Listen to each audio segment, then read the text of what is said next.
Chers amis, bonjour. Aujourd'hui, je suis à Bernay. Et il fait froid. Il fait très froid. Mais je suis donc avec tous mes livres, pas avec mes peintures, uniquement avec mes livres. Et je suis dans ce qu'ils appellent la salle des fêtes. Donc j'ai fait une photo, c'est le bâtiment le plus ancien peut-être de Bernay. Je connais pas bien Bernay, je reconnais. J'aime bien le coin, mais je connais pas bien du tout. Et donc dans la salle des fêtes, qui est très grande, il y a plein d'artisans. Et j'ai trouvé plein de trucs super intéressants en fait. C'est l'occasion d'acheter. Enfin moi j'aime pas trop acheter au moment de Noël, au moment où il faut faire des cadeaux. Moi j'aime bien faire des cadeaux quand je trouve les choses intéressantes. Je trouve que c'est plus intéressant. On les offre pas nécessairement au moment où on les a achetés, c'est pas grave, mais j'ai trouvé vraiment plein de trucs super. De l'origami, j'ai trouvé des trucs en crochet particulièrement subtils au niveau de l'harmonie des couleurs et tout. Enfin, j'ai trouvé un certain nombre de choses tout à fait pertinentes. Alors, je précise que dans mon livre Peintre du dimanche, enfin, sauf erreur de ma part, il me semble que j'aborde ce sujet-là aussi, à savoir en quoi le fait de fabriquer des choses de ses mains peut nous aider à aller mieux. Et c'est quelque chose qu'on a toujours su. Bon, aujourd'hui, les neurosciences disent à quel point c'est important et tout, mais on a toujours su, enfin, toute personne un minimum sensée sait que le fait de cuisiner, par exemple, c'est bon pour le moral, que le fait de fabriquer des choses de ses mains, c'est bon pour le moral. Mais pour quelle raison? Moi qui ne suis pas médecin, je vais vous expliquer pour quelle raison c'est important.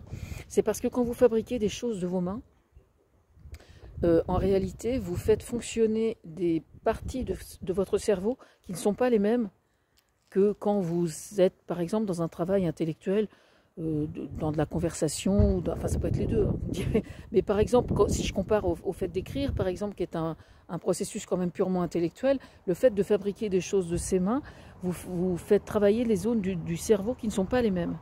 Et c'est en ce sens que c'est extrêmement précieux.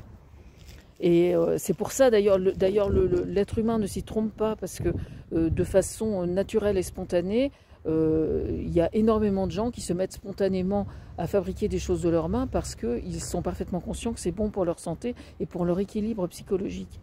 Mais là où c'est intéressant, si vous voulez, c'est d'observer que des gens soient passionnés par une activité manuelle au point d'en faire leur métier potentiellement. Et c'est toujours intéressant d'observer ce que les gens arrivent à fabriquer de leurs mains, des trucs surprenants, quoi. Et il y a vraiment des artisans de bonne qualité là, et je sais de quoi je parle quand je dis ça. Non mais c'est vrai que je suis difficile. Donc si je vous dis qu'il y a des trucs vraiment bien, c'est parce que c'est la vérité. Bon, puis surtout nous on est 4 auteurs là, on est à la place d'honneur à l'arrivée là. Bon, l'inconvénient c'est qu'on a le froid de la porte quand les gens rentrent, mais bon, nous sommes accueillis comme des petits seigneurs. Non, mais c'est vrai, c'est chouette, quoi. C'est au bénéfice d'une association, en plus. Fruits de coco, je sais plus comment ça s'appelle l'association. Ils vont rigoler quand ils vont voir que je raconte des conneries au niveau du nom de l'association, mais c'est pas grave. Mais enfin voilà, donc je vous attends de pied ferme. Nous vous attendons de pied ferme. Mais c'est toujours intéressant de voir de rencontrer des gens, des vrais gens. Vous voyez ce que je veux dire? Des gens faits de chair et d'os qui vont vous sortir des conneries, qui vont vous faire rigoler, qui fabriquent des choses de leurs mains, qui vous expliquent comment ils ont fabriqué, etc.